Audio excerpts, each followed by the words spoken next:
po yung bago ng baby. Napaka-pogi. Hello, kumusta? Ako nga pala si Steve, ang caregiver vlogger ng Israel. Samahan niyo nga kami ngayong araw dahil meron tayong panibagong investment.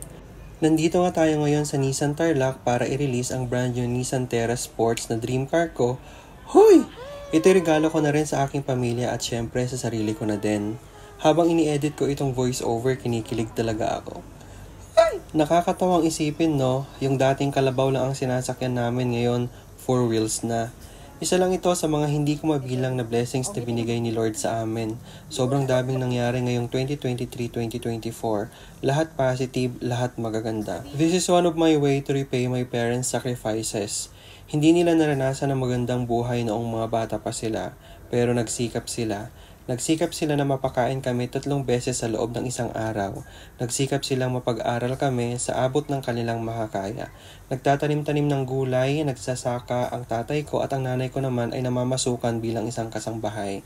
Hindi naging madali ang buhay pero dahil na rin sa dedikasyon at sa tiwala sa Diyos, nakaraos kami. Ngayon, reregaluhan ko ang pamilya namin ng isang bagong sasakyan dahil napansin ko, hindi na bumabata ang mga magulang ko, tumatanda na sila. Ramdam ko din naman na kailangan na nila ng comfort, kaya hindi na ako nagdalawang isip para maibigay ang ganitong pangangailangan nila. Sa ganitong paraan man lang bago pa sila bawiin sa atin ng Panginoon, not too fast, Lord, maipadama ko man lang kung gaano ko sila kamahal at binibigyan ng importansya. Kaya Lord, thank you.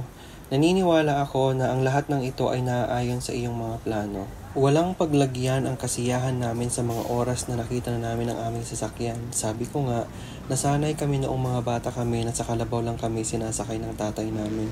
Ni bike nga noon hindi kami mabilhan. Tuwing fiesta, tuwang-tuwa na kami ng kapatid ko kapag nabibilhan kami ng nanay namin ng baril-barilan. Iba talaga no, kapag si Lord ang nagplano. Magtiwala ka lang, huwag kang mawawalan ng pag-asa. Alam kong kagaya mo din ako. Pero alam mo, habang may buhay, may pag-asa, huwag kang sumuko. Huwag mong sukuan ang mga pangarap mo. Huwag mong hayaang pangarap lang ang pangarap mo. Kulayan mo. Also, I want to express my gratitude to Nissan Tarlac, most especially kay Ma'am Vernice Ocampo, sa pagbibigay ng mga impormasyon na kailangan ko at sa pag-aasikaso ng aming mga papeles.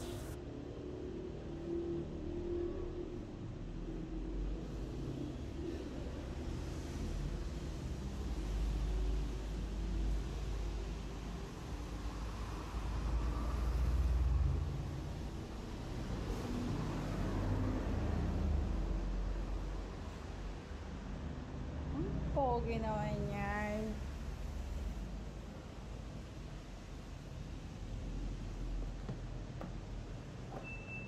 Ah, mashallah.